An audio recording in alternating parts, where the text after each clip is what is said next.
let's talk about my glorious Saturday night that I had sitting in my basement watching the best player in the world, Victor Wembanyama, take down that free throw merchant, Shea Gilgeous-Alexander in the Oklahoma City Thunder. And Josh, you know this. Everybody that was on social media today hyping our show You know saw what's this. funny, Brandon, is that I had the same thing. I did the ESPN thing. I'm ranked 669, the hundreds, not thousands. Right now, I've got the Spurs winning the title. Well, I've only had 2 picks wrong, and those were both in that freaking. You guys actually both know this because Finch, you were filling in for Josh when he was in Germany. I believe it was April 2nd. What did I tell both of you in March and April?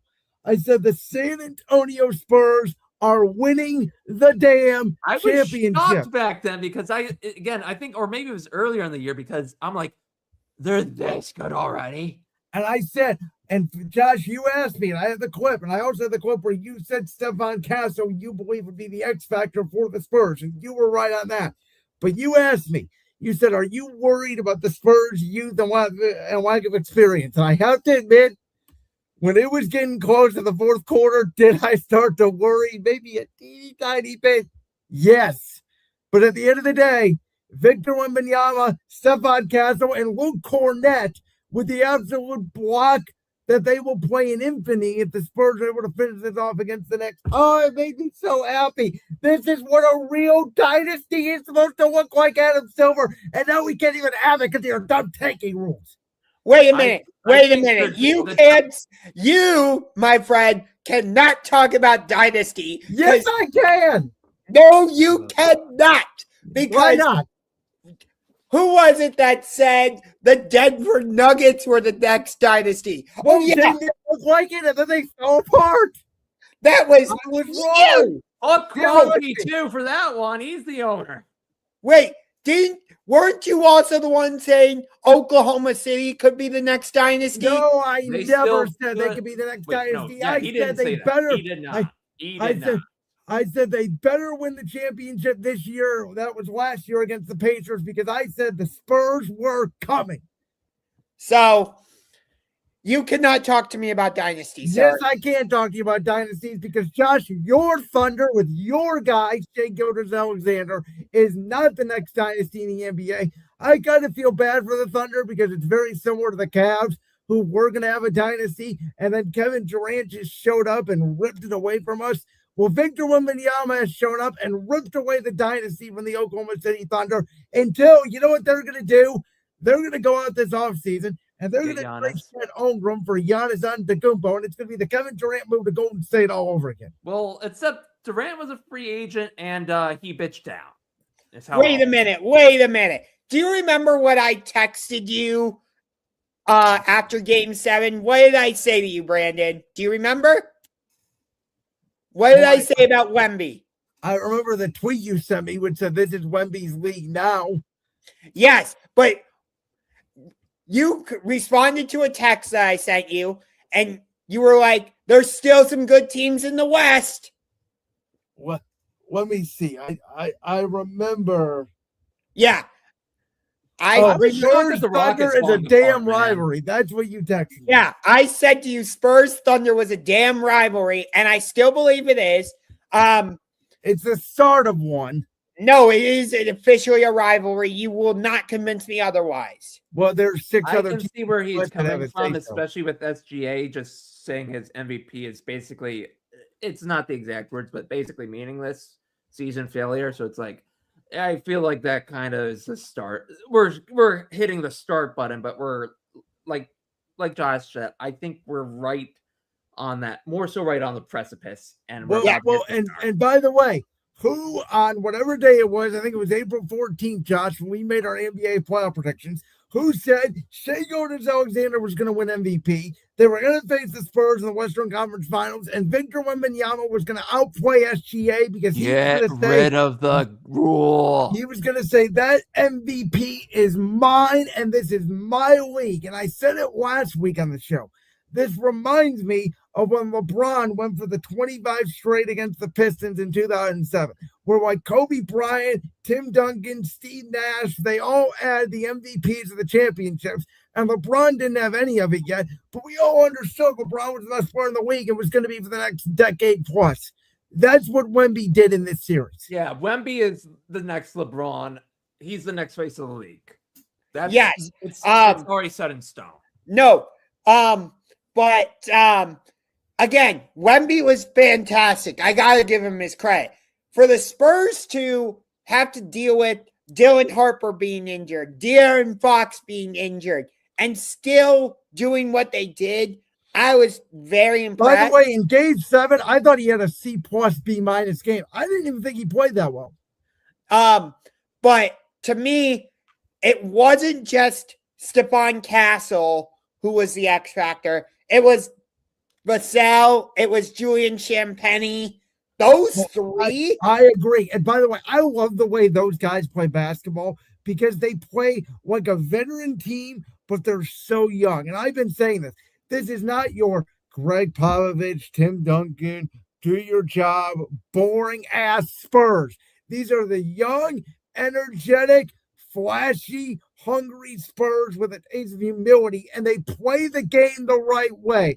And I was very upset at the end of Game 5. Because, Josh, if you do remember when we were doing the show last week with Jay, when I did say I thought it would be tough if the Spurs lost Game 5 to go into OKC again and win a Game 7. But that was until I watched Game 5 and I saw Tony Brothers, who I want investigated. Oh, my God. Why is he still allowed to ref in the playoffs? Come on. No, but here's the thing with the Spurs.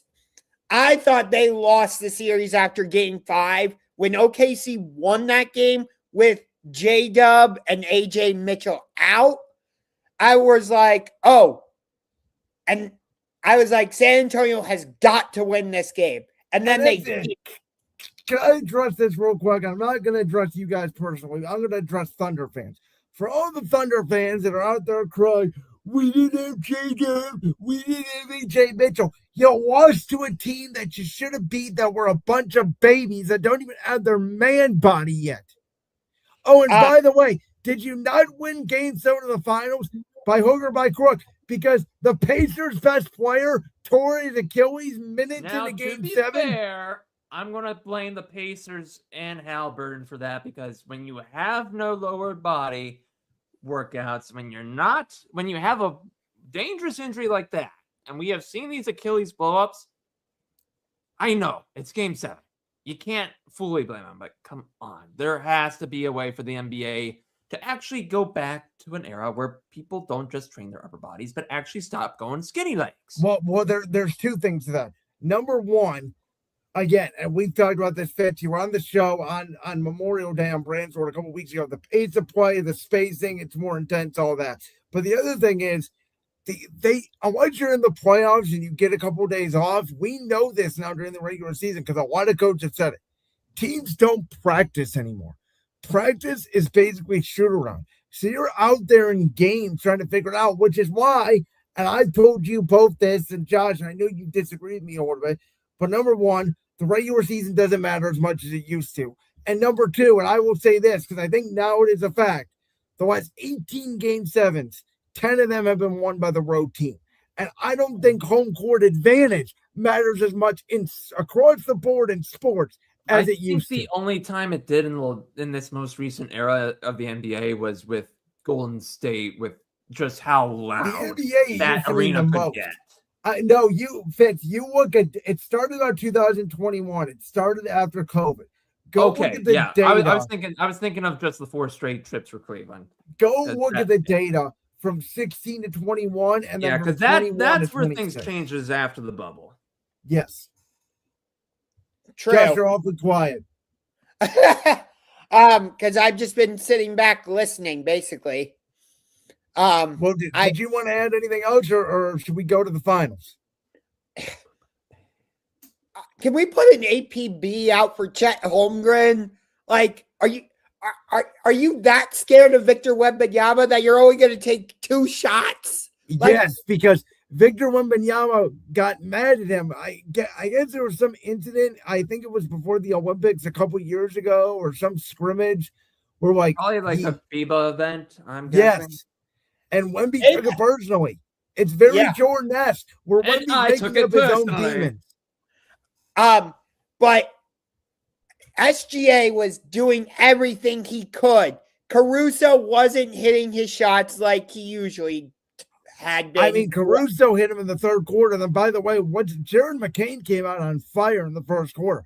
But I do agree with you. I thought overall in Game 7, I actually thought SGA somewhat outplayed Wemby. Because, again, I don't think Wemby played that well, which is even more scary, in my opinion, for the rest of the week. Let me say this again. No disrespect to Wemby. He absolutely deserved to be Western Conference Finals MVP. He was the best player in the series. So don't take this out of context. But to me, the most important player for San Antonio in that series was not Wemby. It was Stephon Castle because he was matched up with SGA and the type of defense Stephon Castle was playing. No, I actually could agree with that. Can. Again, I'm not trying to disrespect Wemby. He deserves everything he's getting. But I don't think San Antonio wins that series if they don't have Stephon Castle. Weird thing. I don't think San Antonio wins that series if Dylan Harper's out. Or not Dylan Harper. De'Aaron Fox, excuse me. Actually, he was the most valuable player in the series because when he was out, you saw the turnovers for San Antonio rise. And when he was ball handling, De'Aaron Fox is able to calm the nerves down of Stephon Castle and Dylan Harper. I also think Harrison Barnes was valuable for them in that series. Sure, he didn't get a lot of playing time. Oh, he's still in the league?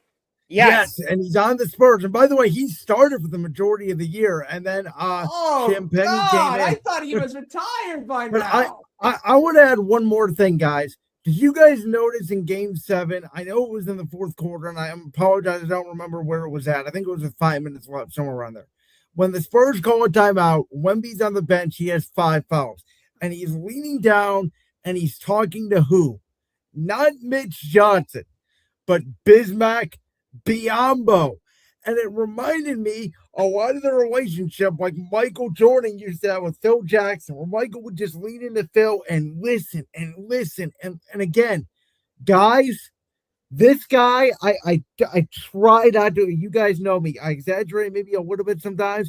I try not to be hyperbolic. Victor Wembanyama's ceiling is to make the LeBron Jordan debate irrelevant. Okay, I'm not ready. Okay, I can be sold on it. Not quite yet, but I can definitely be sold. I'm not ready to go there yet. But I think we are approaching the territory, Josh. So I think there is merit. Not yet. I think there's merit. There's merit, okay, right? Let me say it like this. I understand why you say that. I'm not ready to get into that argument or even approach that topic. Not ready to do it yet. This is his first appearance in the finals. And I know we're about to get into the finals preview here in a second. Just to touch on Stephon Castle and the Spurs overall. Think about who they've had to go through. Sure, they took care of Portland relatively easy in round 1. I get it. But they had to go against an upcoming guard in Denny Avdia. He's not a superstar or anything like that. But I would say he's a very good player with a really good skill set. And then in round 2, they have to go against Anthony Edwards. We know about Ant. He's a superstar. And he's another elite. I shouldn't say elite. But he's elite. He's elite. Okay. Top player in the league. Okay. And then in round 3, the conference finals, they have to go against SGA. So each round, they've had to go against a more dynamic guard. I think, in my opinion, that helps them going into this series, now that they have to face Jalen Brunson. Which leads us into the finals, which before we do, Josh, I want you to reiterate your take that you had last week to Fitz that said our friend of the show, Jalen Sandvik, off, because I want to get Fitz's reaction to it. So, Josh, Go ahead. Boy. Good boy. God. I don't know what it is, but I know it's going to be something. I've never heard Jalen Sandvik go off like this after a take I've had. But do you realize that in every round of the playoffs, the Knicks opponents have had to go to a game 7 while they get, I don't know, a week, 8 or a week or more days off? I was wondering because this is where you could go, I'm not going conspiracy theory, right? This is where conspiracy theorists could have their fun if they wanted to. If the NBA realized how massively they effed up by putting 8 of the Cavs' first 14 playoff games streaming exclusive only, and half of the Pistons' 14 playoff games streaming exclusive only, and all the prime playoff Fridays, as we can call them, that they went for a maximum game 7 just out the door wazoo in order to recoup some of that money. Yep. So But for me, that's not the take. This is the take. Go ahead. For me, if the Knicks go on to win a championship, I'm putting an asterisk on it. I'm not, because the Knicks just went out, they balled, and they're playing against a team the Knicks have been designed in a different way than most other teams have, because they're the one true core superstar who helped set the stage for all this, Jalen Brunson, right? He isn't even taking the max. He's gone under. It's like Jose Ramirez in baseball. That's what's impressive, and that has allowed the Knicks, as inept as that Dolan is, and as bad of a person as he is, to actually surround Brunson with talent. Like Towns. What? Is Van Vliet still there? Is he in Toronto? No, Van Vliet's in Houston. Okay, but yeah. But to get to the point, it's Brunson being a literal team player, taking less than he could, has helped enable them to build this team, and a team that was hungry after falling to the Pacers last year. I put a couple asterisks next to the Golden State titles because injuries, KD and LeBron dragged them there 07. The only one that I feel like they truly earned was that last one. Okay, fair. I put an asterisk on the Knicks if they win a championship because how many games though? How many games? Because I think if it goes more than 5 games, I don't think there's an asterisk. Every single one of their opponents went to a game 7. And in the case of the 76ers and the Cavs, they had only one day off between game 7 and then playing the Knicks in New York. At least with the finals, San Antonio had a few days off between Oklahoma City and game 1, which is tomorrow. But the Cavs had to do that years ago when they, LeBron's final year here, they had to go to game 7 in Boston. By the way, then they had to play the Warriors. By the way, Josh, in 2016, the Cavs had to face a Raptors team in the Eastern Conference Finals that went to 2 game 7s prior to reaching the ECF, and then they faced a Golden State team and went to game 7 against OKC. So does that deserve an asterisk? Because that is the same argument you're making here for the Knicks. Also, injury on Houston. Bye-bye. That's the asterisk also there. LA Clippers, injury asterisk. Bye-bye. Cavs, injury asterisk. Bye-bye.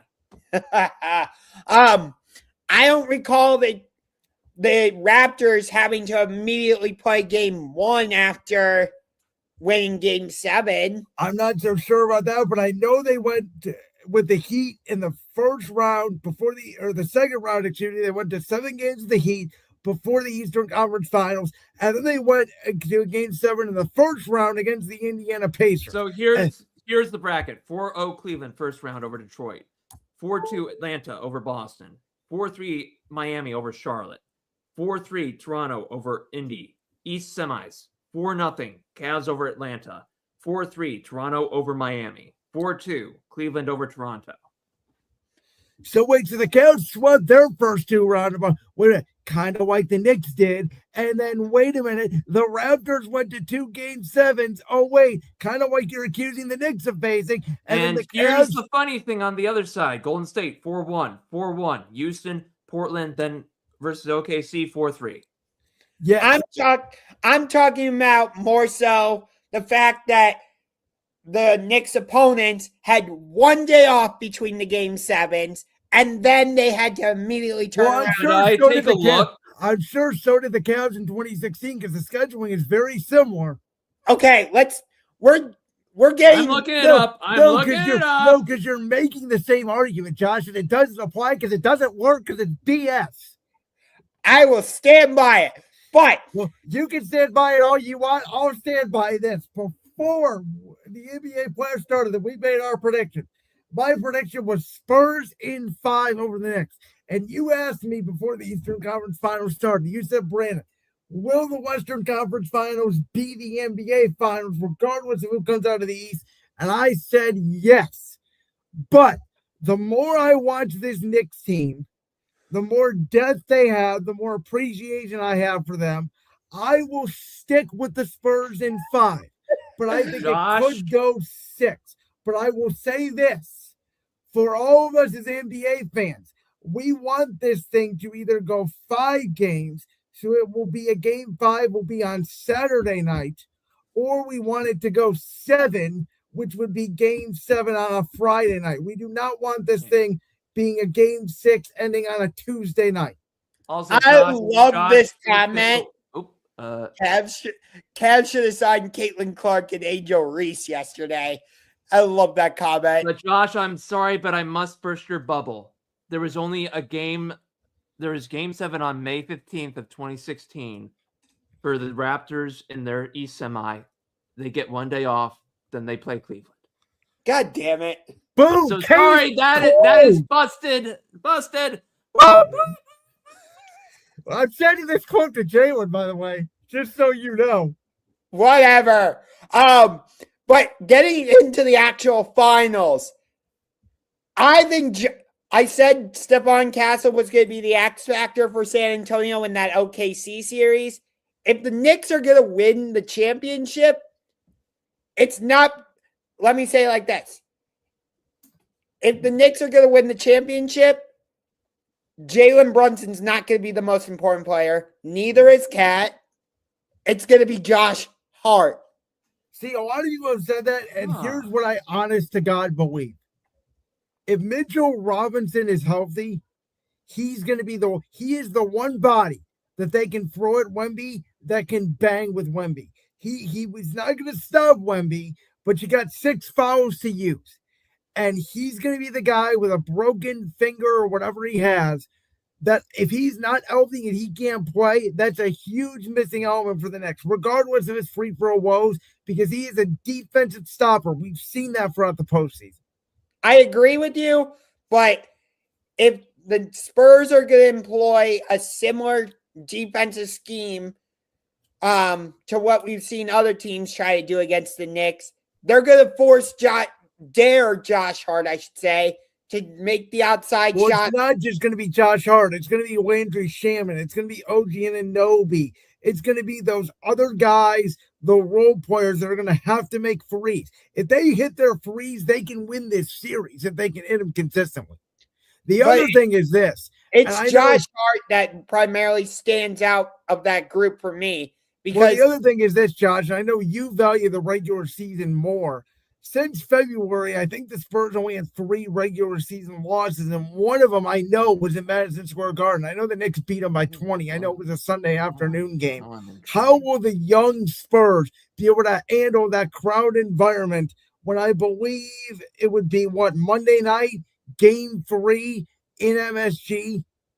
Yeah, and by the way, I love that they put the Larry O'Brien trophy back on the court. NBA Finals. Yes. Well, we bullied Adam Silver into doing that. I mean, let's be honest. It actually feels like the NBA Finals again. Well, you know what else feels like the NBA? But we have 2 big markets and 2 big brands, not the Pacers and the Thunder. Yeah. I'm scared, though, because if New York wins, the city is going to burn down. If the Knicks lose, the city is going to burn down.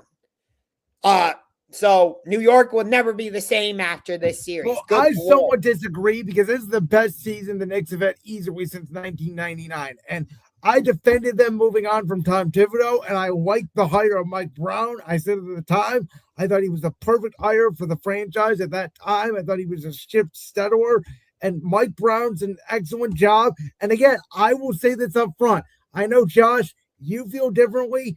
I don't hate the Knicks. I actually enjoy the way the Knicks play, this version of the Knicks play basketball. I think that they're fun to watch, and I will not be upset if the Knicks win the championship. Oh, I will be. But I don't want that scumbag owner to get a title. Yeah. I can't stand the Knicks fan base. I hate Dolan. I never respect Brunson and Cat. I will never forgive them for the 2023 first round series. They beat us in a regular season game here in Cleveland on ESPN, where they lost Jalen Brunson due to an injury. The Christmas game, game 1 of the Eastern Conference Finals. Knicks, you have reached a level of dislike for me that you will never come back from. Never. I can't wait till the Cavs lose a first round matchup against every single team in the Eastern Conference, because then you'll just hate every team of the week. You won't have to watch sports anymore. Do you want to know something that I was doing earlier today and I did some research into? 19 of the last 35 or so years, the Cavs have qualified for the playoffs. Just this decade, I excluded the quirky 99-2000 season from that count. So like the last 26 years, you've qualified for the playoffs. No, it's because it's technically played in 2 different centuries. Oh, okay. Got you. But basically, from the 26 years this century, 01 to this just completed Cavs campaign for them, they have qualified for the playoffs 13 times. How many times do you guys think they've lost in the first round out of those 13 times they've qualified? I'm going to guess 1 because of the first year against the Knicks with Mitchell and those guys when they lost in 5 games. Josh? That's the only one I remember. I know we didn't lose against the Wizards in any of those opening series with LeBron.